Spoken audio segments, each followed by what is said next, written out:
San Diego Rolex Vice President retired. And behind me here is Mr. Poppa G, one of the presidents of the San Diego Rolex. He led the club for a long time here in San Diego. Poppa G, it's been a long time, brother. I've been knowing you for a long time. And I have a question. What made you become a Rolex? I became a Rolex. I used to ride Harley. My family, my brothers, my father, they all rode Harley Davidson. So when I got out the Navy, I wanted to get me a Harley Davidson. I did that. And I used to go down to Chula Vista and ride out with a bunch of people that had Harley Davidsons. And I used to ride with them. Then one day, in 1990, they had the Tijuana Toy Run. All of the Harleys went down there. So I went down there and we partied down in Tijuana. And I saw this brother that pulled up. And he came to my side. He said, "Man, that's a nice Harley you got." I said, "Yeah, that's what I do." I said, "What's your name?" He said, "I'm Beastmaster." I'm like, "Beastmaster? All right on, Beastmaster." He said, "You ride with these guys?" I said, "Yeah." He said, "How would you like to ride with a whole bunch of brothers that got motorcycles?" I'm like, "Yeah, that's cool." He said, where you live?" I said, "I live in San Diego.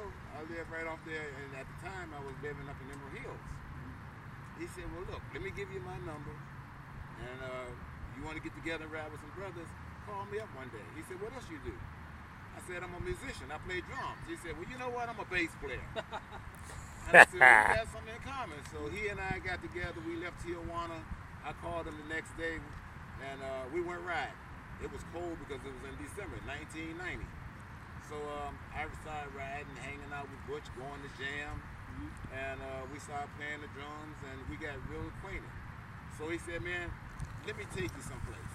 So he brought me up here to 405 Park, just he and I. He said, "Man, you know, if you ever want to ride with some brothers, just come on up here one day and just kind of hang out." He said, "Here where we normally be most of the time." So I came up here one day by myself, and I started riding, and I liked it. Me, Butch, and I met Jimmy, and I met Ron G, and who else? It was, I think, KC at the time. Okay. They were the first ones that I met. And then I said, okay. We went to the Black Sabbath, had a dance. Okay. And then I went to the dance, and at that time I was hooked. They had it over the YMCA. That's where everybody was having the dances, at the YMCA. So, man, after that, I said, shit, I think I'm going to hook up with these brothers. So he said, well, come on, man, you be a prospect. He said, let's go down there, man, and I'm going to introduce you to everybody. So he said, I can introduce you down to club meeting. So this one they was having club meetings down at the YMCA in the back. Okay, yep. Okay? I remember that. So I went down there and introduced myself. I think Twan was the president at the time. Yep. Yes, I was. I was like, all right, I'd like to join. So I hooked up, and I've been a Rolex ever since. I got my colors in 1991, and this is 2001, so it'll be 20 years in February. In March, it'll be 20 years. Wow. Now, you riding something that a lot of people just can't ride. You know why? It's 2010 now. What year is your motorcycle?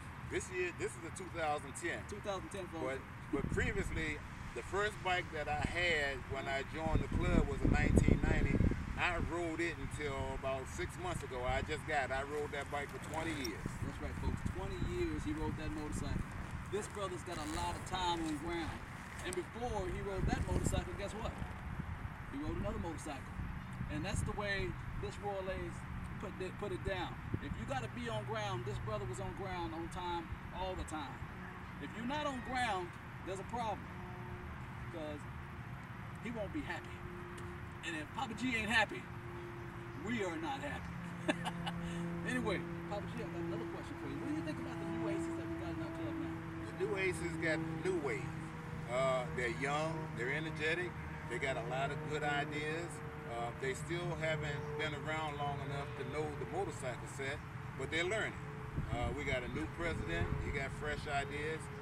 We got a lot of guys that are in the military, the same way with a lot of the old aces was in the military. They started out. And I think for the next 5 or 10 years, they're going to take this club and prosper, and recruit more members, and carry on the ace legacy from San Diego. That's right. And he's got a better half, too. We call her Lady T. Lady T. Now, this is her seat back here, y'all. Only one person gets to ride back there.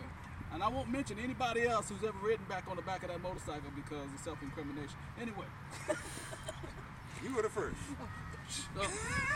Edit. Anyway. This brother's been real. This has been more than a brother to me. I got the privilege and honor of getting brought up in this motorcycle club, but this was a big influence to me. When I needed it, this brother was there. Anyway, again, this is a San Diego Royal Ace. And like I said before, if you see this brother on the road, just like the ones before him, you're probably checking out his tail lights. Peace.